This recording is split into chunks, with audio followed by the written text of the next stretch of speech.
नमस्कार बंधुरा केमन आছেন सबाई आशा करी सबाई भालो आছেন। लावण्य रान्नाघरे आपनादेरके स्वागत जानाई। तो बंधुरा आज के आमी कलार मोचा रेसिपि करब। कलार मोचा रेसिपि करार जोन्नो आमी एखाने एकटा कलार मोचा नियेछि। तो मोचागुलो बेছে निते हबे एकटा एकटा करे। तो प्रत्येकटा फुलेर माझे जे एकटा शीश थाके एटा किन्तु फेले दिते हबे।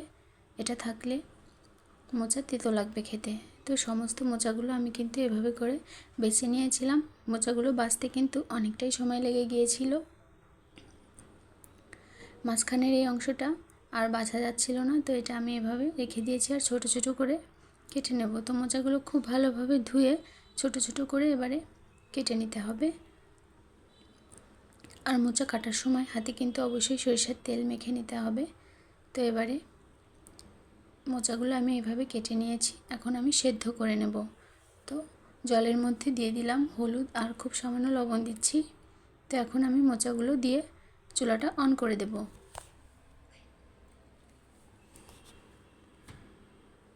তো একে একে মোচাগুলো দিয়ে দিলাম।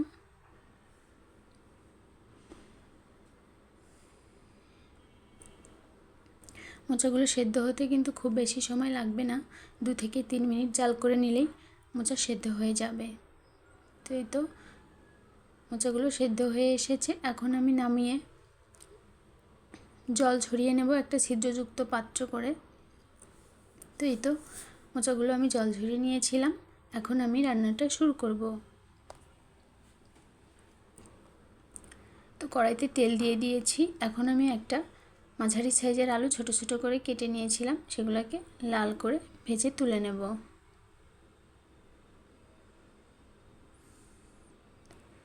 তো আলুটা ভাজা হয়ে এসেছে, এখন আমি তুলে নিচ্ছি।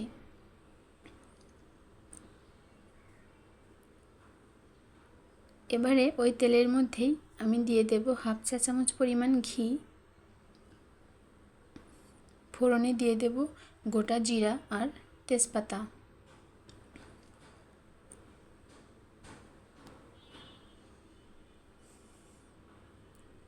এবারে দিয়ে দেব 1 চা চামচ পরিমাণ আদা বাটা। দিয়ে দেব হলুদের গুঁড়া, কাঁচা লঙ্কা চেরা দিয়ে দেব আর দিয়ে দেব খুব সামান্য লাল লঙ্কার গুঁড়া। মশলাটা একটু কষিয়ে নেব কিছু সময়। এবারে চিনি দিয়ে দিচ্ছি খুব সামান্য পরিমাণ। ভেজে রাখা আলুগুলা দিয়ে দেব। খুব সামান্য জল দিয়ে দেব। সমস্ত মশলাগুলো খুব ভালোভাবে কষিয়ে নেব।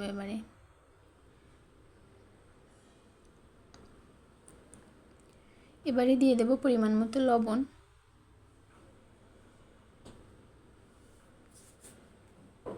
তো এখন আমি সেদ্ধ করে রাখা মোচাগুলো দিয়ে দেব।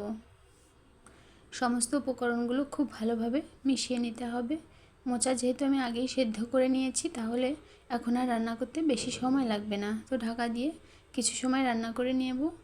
তো ঢাকনা খুলে এবারে আমি মিশিয়ে নিচ্ছি খুব ভালোভাবেই। আর দিয়ে দেব ভেজে রাখা জিরা আর গরম মশলার গুঁড়া।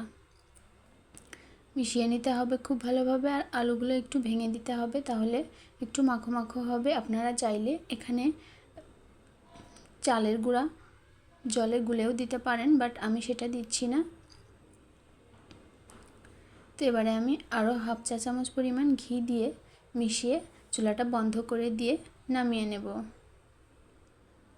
তো তৈরি হয়ে গেল নিরামিষ কলার মোচা রেসিপি। আজকের মতো এই পর্যন্তই। পরবর্তীতে নতুন কোনো ভিডিও নিয়ে আপনাদের মাঝে হাজির হব। সবাই ভালো থাকবেন, সুস্থ থাকবেন। আর আমার ভিডিও যদি আপনাদের এতটুকুও ভালো লেগে যায়, তাহলে আপনারা আমার চ্যানেলের পাশে থাকতে পারেন। ধন্যবাদ সবাইকে।